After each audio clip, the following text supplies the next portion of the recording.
Sustentabilidade é uma das palavras que está na moda. O engraçado é que ela está na moda já faz mais de 6.000 anos. Alguns especialistas dizem que agora ela recebeu uma roupagem empresarial. Porém, se sustentabilidade está atrelada à produção e consumo, não tem uma roupagem empresarial. Sustentabilidade é empresarial, é a essência de qualquer empresa. Se a gente pensa em sustentabilidade como a habilidade de ficar em pé, ou seja, a habilidade de se suster, na época das grandes navegações, somente empresas sustentáveis sobreviveram. Na época da Revolução Industrial, somente empresas sustentáveis sobreviveram. Depois da crise de 1929, somente empresas sustentáveis sobreviveram. Depois da crise de 2008, somente empresas sustentáveis sobreviveram. Quando a gente finalmente virar essa página do Covid-19, adivinhe que tipo de empresa irá sobreviver. Eu sou o Jesse e você está no Papo de Gestor, o nosso bate-papo sobre gestão de carreiras, empresas e projetos. Seja muito bem-vindo, já chegue chegando. Aqui a gente tem a seguinte tradição: se você chegou e gostou da introdução, você manda esse vídeo para uma pessoa que você sabe que gosta do tema, manda esse vídeo para uma pessoa que você mesmo não gosta, de repente até refaz a amizade, e manda esse vídeo para a pessoa amada. Se não tiver pessoa amada, manda para peguete mesmo, já está valendo. Tema de hoje, sustentabilidade. E a pergunta da vez, o que a minha empresa ganha com isso? Qual é a premissa de hoje aqui desse vídeo?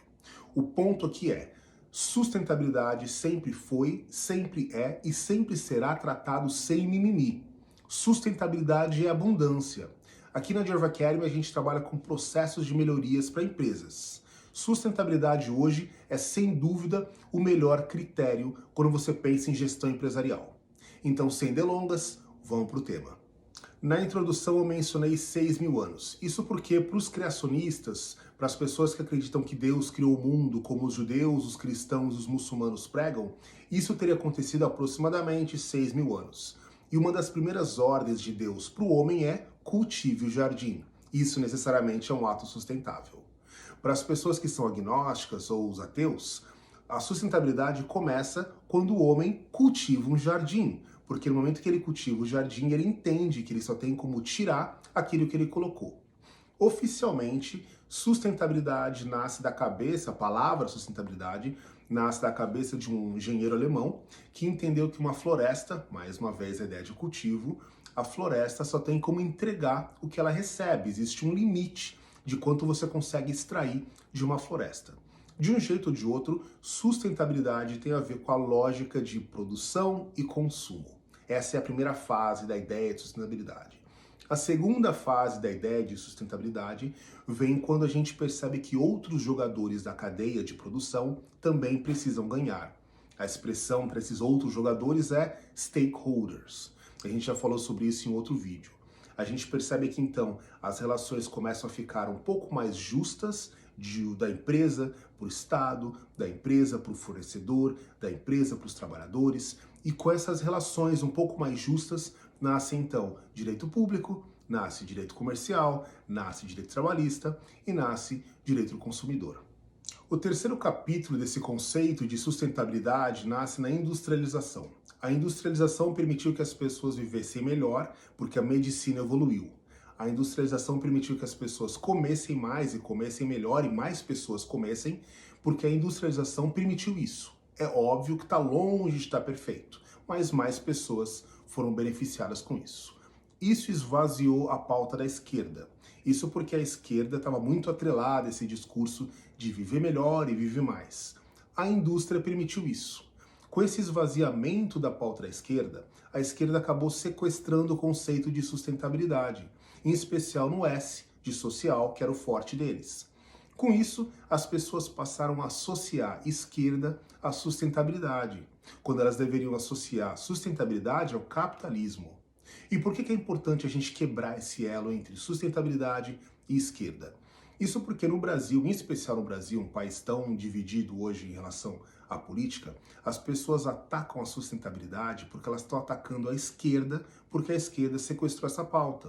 No momento em que a gente dissocia a esquerda da sustentabilidade, pessoas que querem atacar a esquerda que ataquem. As pessoas entendendo que sustentabilidade é um conceito que beneficia todo mundo abraça e os ataques diminuem. No momento em que a gente entende que sustentabilidade está atrelada a resultado e não ideologia, mais pessoas vêm para a festa. Quando a gente entende isso, a gente percebe que o governo sustentável é o governo que consegue fazer mais com menor impacto negativo. A gente percebe que a empresa sustentável é a empresa que consegue fazer mais com menor impacto negativo. E por que você deveria levar a sustentabilidade para a sua empresa? Isso é uma questão, mais uma vez, objetiva. Investidores estão mais preocupados em investir ou mais interessados em investir em empresas sustentáveis. Quando a gente pensa nos milênios, esses investidores mais novos, e talvez a maioria hoje no mercado, a partir de 2025 necessariamente serão a maioria, esses investidores somente querem investir em empresas sustentáveis. Quando a gente pensa na B3, a B3 tem 70 índices para poder avaliar empresas. Dos 70, 8 estão atrelados à bandeira ESG. Quando a gente pensa nos maiores fundos de investimento, o maior deles, por exemplo, BlackRock, a BlackRock somente investe em empresas sustentáveis. Então, ao investir em empresas sustentáveis, ao transformar em empresas sustentáveis, ao transformar a sua empresa em uma empresa sustentável, toda a cadeia trabalha de uma forma mais eficiente. Isso porque a sociedade hoje já exige que as empresas tenham essa responsabilidade social. Então a sua empresa, fazendo parte dessa cadeia, ela ganha novos clientes, ela preserva melhor o ambiente, ela usa melhor recursos naturais, ou seja, você ganha pela eficácia. E claro que não dá para falar sobre sustentabilidade sem falar nas tão famosas 3 letrinhas ESG. Comecemos aqui pelo E, em uma sigla em inglês, em português seria A, de ambiental. Aqui a gente mede o impacto ambiental de uma empresa. Esse impacto pode ser negativo, de empresas que consomem muito, consomem mal, poluem muito, ou o impacto ambiental pode ser positivo, de empresas que consomem pouco, consomem bem ou poluem pouco. E aqui a gente pensa não só na empresa cuidando do meio ambiente, e é uma responsabilidade do ser humano cuidar do meio ambiente, não é uma questão de ideologia, e aqui a gente também pensa no consumidor. O consumidor não está mais interessado em produzir lixo, na verdade, ele consome mais de empresas que produzem menos lixo. E ao produzir menos lixo, ao ter um impacto ambiental positivo, a sua empresa não só está cuidando do meio ambiente, mas também expandindo o leque de consumidores. Não só consumidores, quanto na verdade o público em geral. Esse impacto ambiental positivo pode vir por educação do público, pode vir também de uma questão comercial. A empresa exige que todas as pessoas da cadeia abracem a bandeira sustentável. Como ela faz isso? Ela somente contrata fornecedores ou faz parcerias com outras empresas que abraçaram a ideia da sustentabilidade. Aqui vence quem expande a cadeia de produção. Aqui vence quem expande a clientela por estar cuidando do impacto ambiental. Aqui vence quem usa ISOs, que são formas de medir o impacto ambiental. Aqui vence quem identifica antes o dano que poderia causar. Depois do E, a gente tem o S, S de social. E aqui o coração do social é trazer outras pessoas para a mesa. Essas outras pessoas, outros jogadores, a gente já usou essa expressão antes, são chamados de stakeholders. E quando a gente envolve mais pessoas, a gente engaja mais pessoas, a gente traz mais ideias, a gente ganha mais clientes, a gente expande a nossa lista de contatos. O ponto aqui é que esse S é muito discutido no Brasil, porque o Brasil é um país inquestionavelmente desigual. E como é um país inquestionavelmente desigual no aspecto social, as pessoas meio que falam sobre o A de ambiental, meio que falam sobre o G, a gente vai chegar lá daqui a pouco, mas elas batem muito na tecla do S, que de fato tem que bater. E o ponto aqui é que sustentabilidade acaba chegando quase que só no S, porque enquanto a gente não resolver esse S, nenhuma das outras duas letras da sigla vão fazer sentido para grande parte da população. Então aqui a empresa também pode pensar em abraçar o S de social quando ela dá uma remuneração justa, quando ela contrata pessoas de forma correta, quando ela, mais uma vez, educa. Algumas empresas têm projetos sociais que elas conseguem educar outras pessoas, ainda que não sejam empregados da própria empresa, ou quando elas simplesmente evitam a tal da lei de Gerson, de tirar vantagem de tudo, e começam a inverter a lei de Gerson para dar vantagem para todo mundo. Quando outras pessoas ganham, a gente entende que o S foi cumprido. E outro ponto aqui interessante quando a gente pensa no S é que no ambiental a gente tem várias legislações, várias regras são muito claras. Quando a gente pensa no G, vamos chegar lá daqui a pouco, a gente também tem algumas regras claras. No S fica muito nebuloso. E ainda mais isso piorou com essa cultura de autoidentificação. Então pensemos aqui numa empresa que tem 10 homens, uma empresa inteira, tem lá, pensa numa empresa maior, uma empresa que tem 100 pessoas, 100 são homens. Então, de acordo com essa bandeira do S, essa empresa com 100 homens não seria uma empresa que pensaria no S, porque não é uma empresa diversa, não tem diversidade. No momento em que 50% desses homens, do dia para a noite, se auto-identificam como mulheres, teoricamente a empresa então teria respeitado o S. A gente pensa numa empresa que tem 100 pessoas héteros ou 100 homens brancos, ou seja, o que você pensa em que você quiser. Uma empresa que não há diversidade. No momento em que essa empresa, 50% dessas pessoas, do dia para a noite, se auto-identificam como minorias, teoricamente, essa empresa então estaria respeitando essa bandeira do S. Então, por isso que é tão difícil assim a gente pensar. E a última letrinha da sigla é o G, de governança. Governança é uma palavra bonita, chique, mas se você preferir, pode usar gestão ou administração. Mais uma vez, sustentabilidade, no conceito da empresa ser sustentável, ela só conseguir ficar em pé se ela é bem administrada. E pensemos aqui que a administração é o que vai determinar o E e o S.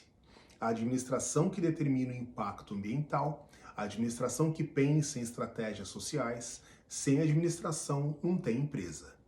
E outro ponto que é interessante a gente trazer é que quando a gente pensa em sustentabilidade, muitas pessoas falam, sustentável é uma empresa transparente. Não, não existe isso.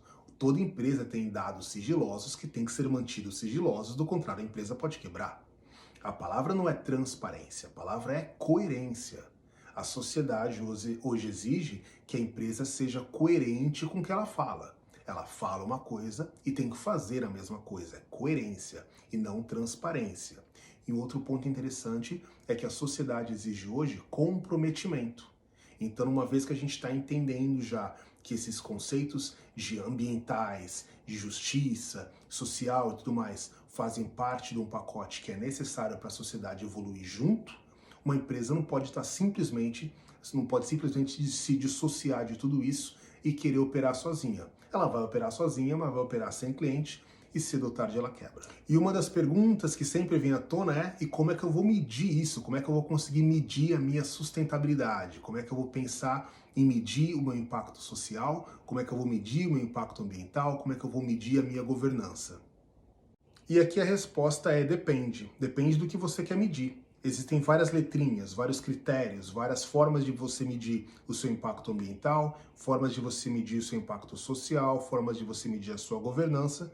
A pergunta, na verdade, é o que você quer medir.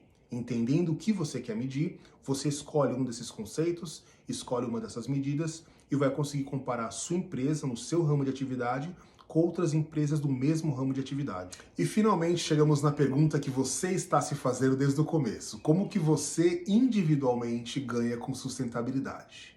Já ouviu aquele ditado? Cachorro com 2 donos morre de fome? Então, lá na frente, a sustentabilidade tem que fazer parte dos valores da empresa, de todos os processos da empresa. Até aí tudo bem. Mas no comecinho, esse cachorro tem que ter um dono. Um dono.